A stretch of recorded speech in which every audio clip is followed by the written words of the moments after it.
Hello बच्चों, let's understand question firstly. देखिए question आपसे क्या बोलना चाहता है। तो क्वेश्चन में दिया हुआ है which of the following can be used in Friedel-craft reaction with benzene in presence of AlCl3।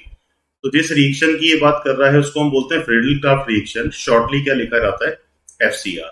तो सिंपल है कि बेंजीन पे एक एरोमेटिक इलेक्ट्रोफिलिक सब्स्टिट्यूशन, उसका केस हमें देखना है।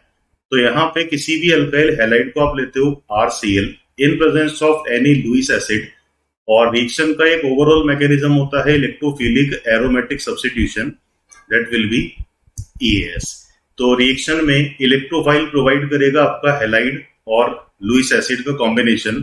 ये इसको डिसोसिएट करके बनाएगा R+, और R+ बेंजीन पे अगर हम हाइड्रोजन के सब्स्टिट्यूशन के बाद लिख रहे हैं तो एक एल्काइल बेंजीन बनेगा। That's why reaction is also named as Friedel Crafts alkylation. तो रिएक्शन में जो इलेक्ट्रोफाइल प्रोड्यूस करने का रोल है ये आपके हैलाइड और लुईस एसिड का होता है। अब देखिए कि कौन कौन सा हैलाइड यहाँ पे हम यूज कर सकते हैं। पहला ऑप्शन दिया हुआ है aryl halide.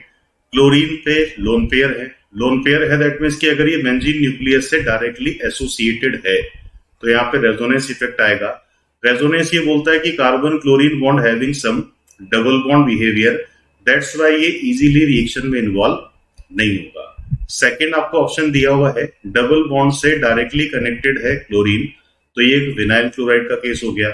Just like aryl halide, यहाँ पे भी डबल बॉन्ड और लोन पेयर का कॉन्जुगेशन है, दैट मीन्स कि इसमें भी हम किस इफेक्ट की बात कर पाएंगे, रेजोनेंस। रेजोनेंस है तो carbon chlorine bond having some double bond behaviour, ये भी रिएक्शन में इन्वॉल्व नहीं होगा।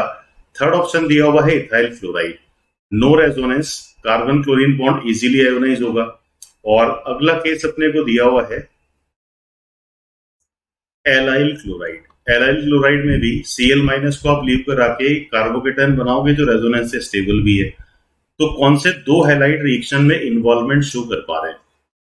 तो ऑप्शन यहाँ पे करेक्ट अगर हमें पिक करना है तो option are C and D। I hope you understood this question. All the best.